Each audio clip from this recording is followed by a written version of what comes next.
దేవుని స్తోత్రం కలుగును గాక. మరి ఈ క్లాసులు మీకు ఎలా ఉన్నాయి? హ్యాపీగా ఉన్నాయా?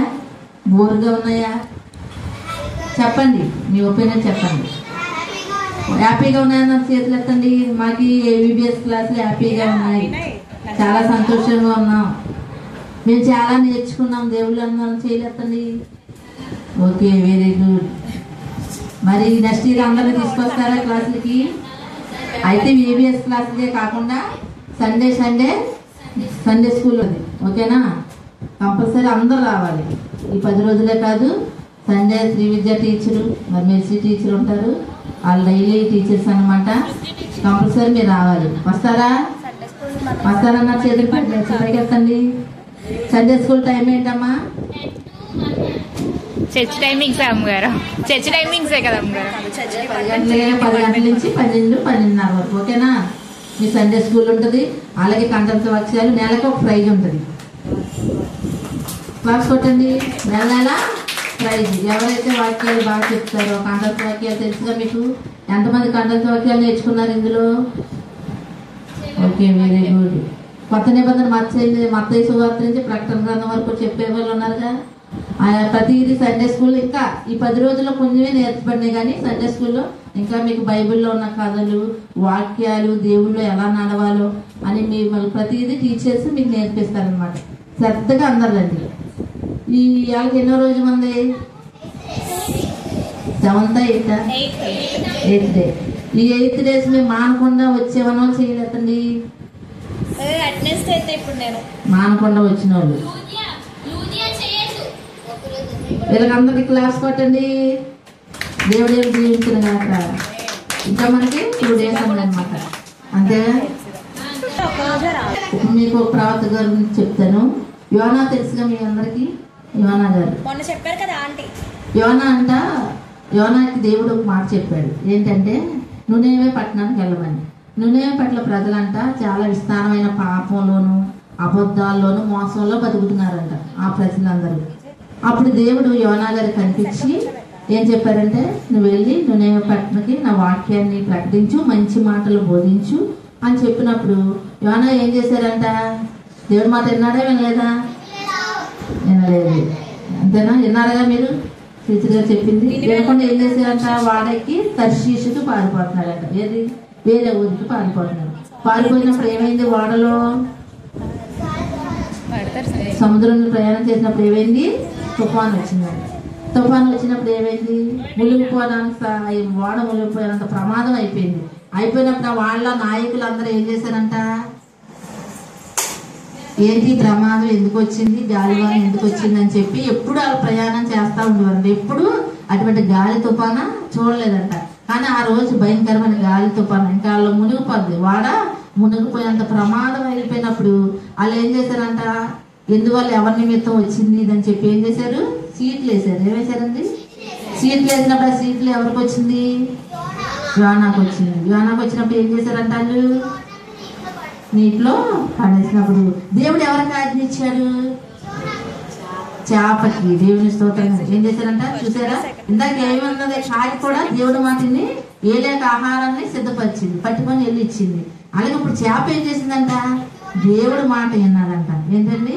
యోనా చనిపోవడం దేవుడు ఇష్టం కాదు. యోనాను అప్పుడు దేవుడు చంపేయచ్చుగా విసిరేసినప్పుడు. కానీ దేవుడి ప్రణాళిక అది కాదు. యోనా మళ్ళీ మారు మనసు పొంది తను చెప్పిన ప్రాంతానికి నువ్వేమే ప్రాంతానికి వెళ్తానని చెప్పి చేపకు చెప్పాడు. వెళ్ళు, నాకు ప్రవక్తనే, నువ్వు వెళ్ళి మింగి నీ కడుపులో దాయమన్నాడంట. దేవుని స్తోత్రం కలవాలి. ఎన్ని రోజులు దాచింది చేప యోనాని? 3 రోజులు దాచిందని. అసలు ఎంత ఆశ్చర్యం చూడండి. చేప కడుపులో ఎవరైనా 3 రోజులు బ్రతుకుతారా? గాలి ఉంటుందా? ఫ్యాన్లు ఉంటాయా? మరి ఆహారం ఉంటుందా? చెప్పండి. ఇప్పుడు మనకు ఏమీ లేకుండా చీకటి గది అనుకోండి, చేప కడుపు ఎలా ఉంటుంది? చీకటిగా ఉంటుంది. ఇప్పుడు మన చీకటి గదిలో పెట్టేసి అలా ఉంచేసాం అనుకోండి, 3 రోజులు మనం ఉంటాం అసలు? ఏమేమి డార్క్ లైట్ లేకుండా ఉంటాం అసలు? కరెంట్ లేకుండా ఊహించుకోండి మీరు గంటలు. కానీ యోనా ఏం చేశారంటే 3 రోజులు చేప గర్భంలో ఉన్నప్పుడు యోనాకి ఆక్సిజన్ ఎవరు ఇచ్చారు? గాలి ఎవరు ఇచ్చారంట? దేవుడే. దేవుని స్తోత్రం. మళ్ళీ 3 రోజుల తర్వాత చేపకు మళ్ళీ ఏం చేశాడు? దేవుడు ఆజ్ఞాపించాడు. ఏం చేశాడు? కక్కేయమని ఆజ్ఞాపించినప్పుడు కక్కేస్తుంది అంట చేప. అందుకని సండే స్కూల్ పాట ఒకటి ఉంటుంది. పెద్ద చేప యోనాని మింగేసింది. ఏంటండి? పెద్ద చేప యోనాని మింగేసింది. 3 రోజుల తర్వాత కక్కేసింది. దెందులూరులో పాడతారు సండే స్కూల్ పిల్లలు. ఏంటంటే పెద్ద చేప యోనాన్ని మింగేసి 3 రోజుల తర్వాత అని డ్యాన్స్ చేస్తారు. కక్కేసిందంట. అప్పుడు కక్కేసినప్పుడు అప్పుడు దేవుని చిత్తాన్ని యోనా గ్రహించి నినెవె పట్టణానికి వెళ్ళారన్నమాట. అందుకని మనం ఏం చేయాలి? దేవుడి మాట వినాలి. తర్వాత ఇంట్లో తల్లిదండ్రుల మాట మనం వినాలన్నమాట. వినాలా వద్దా? తల్లిదండ్రులు మనకు మంచి చెప్తారా చెడు చెప్తారా? మంచి చెప్తారుగా. ఎక్కడికి వెళ్ళొద్దంటే వెళ్ళకూడదు, అబద్ధాలు ఆడకూడదు అంటే ఆడకూడదు. ఏంటండి? అందుకే బైబిల్లో ఉంటుంది, నీ మాట అవునంటే అవును, కాదంటే కాదు. రెండోది ఏంటంటే దృష్టి నుంచి వచ్చింది అనంట. మనం ఎప్పుడు ఈ 10 రోజులు ఏం నేర్చుకున్నాం అంటే మీ ప్రవర్తన మారాలి. ఇంట్లో ఈ 10 రోజుల్లో మీరు మారాలి. అబ్బా మా పిల్లలు వివిఎస్ క్లాసులకు వెళ్ళారు, బాగా మారారు, చెప్పిన మాట వింటున్నారు, ఇంట్లో శ్రద్ధగా ఉంటున్నారా అని అనాలి. అనాలా వద్దా? అంటే టీచర్లకు పేరు వస్తుందిగా, చర్చికి పేరు వస్తుందా, మరి దైవజనులకు పేరు వస్తుందా కదా. ఎప్పుడు ఇలా ఉండకూడదు. 10 రోజుల క్రితం మీరు ఎలా ఉన్నారో అలా ఉండకూడదు. ఇప్పుడు చక్కగా అన్నింటిలో క్రమంగా ఉండాలి. ఏముండాలి? క్రమంగా ఉండి ఉదయాన్ని ప్రార్థన చేసుకోవడం. యేసుప్రభు అంటే కొందరు అంటున్నారు ఇప్పుడు ఏదో మతం మార్చేస్తున్నారు, మీరు అందులో వెళ్ళిపోతున్నారు అని అనుకోకుండా ఏం మీరు పట్టించుకోవద్దు. ఓకేనా? కాదన్నా మమ్మల్ని బుద్ధి బార్కులో నేర్పిస్తున్నారు. అబద్ధాలు ఏం చెప్పాము? ఏదైనా చెప్పామా? మీరు ఇలా పూజించండి అది వదిలేదని ఎవరైనా చెప్పారు? ఎవరైనా ఎక్కడ వాళ్ళు చెప్పలేదు కదా. ఏమన్నారు? అబద్ధాలు ఆడద్దు, అల్లరి చేయొద్దు, దొంగతనం చేయొద్దు, మంచిగా ఉండండి. అంతేగా. ఫస్ట్ రోజు అన్నయ్య చెప్పాడు కదా, గొంగళ పురుగు నుంచి సీతాకొక చిలుకలో మనం మార్చిపడాలి. అవునా? అంతే కదా. అదే చెప్పండి. మీ ఇంటి దగ్గర పేరెంట్స్ మీరు ఇంకా దేవుళ్ళలో మారలేని వాళ్ళు ఉన్నా ఆ విషయాలు చెప్పండి. ఇదేనమ్మా మాకు చెప్పారు, మతం గురించి చెప్పలేదు, మిమ్మల్ని వదిలేయాలని చెప్పలేదు, సినిమాలు మానేయండి, అల్లరి మానేయండి, తల్లిదండ్రులు మాట వినమన్నారని చెప్పండి. ఓకేనా? అంతే. ఏమి మీరు ఆలోచనలు పెట్టుకోవద్దు. అయితే హ్యాపీగా ఉన్నాయి కనుక ఈ 2 రోజుల్లో కూడా మీరు మానకుండా రండి. అలాగే సండే స్కూల్ ఉదయం జరుగుతుంది, మానకుండా. మరి టీచర్ ఎంత ప్రయాసపడ్డారు అంటే ఎక్కడి నుంచో వచ్చారు మీకోసం. అవునా కదా.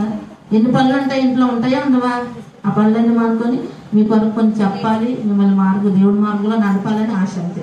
అందుకని వాక్యం ఉండదు, బాలు నడవలసిన త్రోవలో వాళ్ళు నడుపుము, పెద్దయ్యాక దాని నుంచి తొలగిపోరు. మరి మా చిన్నతనంలో ఇలాంటివి మాకు లేవు కదా. మేము తర్వాత నేర్చుకున్నాం, మళ్ళీ మా పిల్లలకి తెలుసు. అలాగే ఇప్పుడు మీరు నేర్చుకున్నారనుకో మీకు మంచి భవిష్యత్తు వస్తుంది. ఫస్ట్ ర్యాంకులు వస్తారు స్కూల్లో. ఏమొస్తారు? ఫస్ట్ వస్తారు అన్ని విషయాల్లో కూడా. చెడు స్నేహాలు చేయొద్దు. ఓకేనా? మంచి మార్గంలో మీరు నడవండి, దేవుని వాక్యంతో నింపబడండి. మీరందరూ మ్యాక్సిమం దేవుడి బిడ్డలు కనుక ప్రతి ఒక్కరు మార్చుకోండి, మంచి మార్గం వెళ్ళండి. అబద్ధాలు ఆడకుండా తల్లిదండ్రుల మాట విని శ్రద్ధగా మీరు చదువుకోండి. ఓకేనా? దేవుడిచ్చిన మాటలు దీవించిన గాక. ఆమేన్.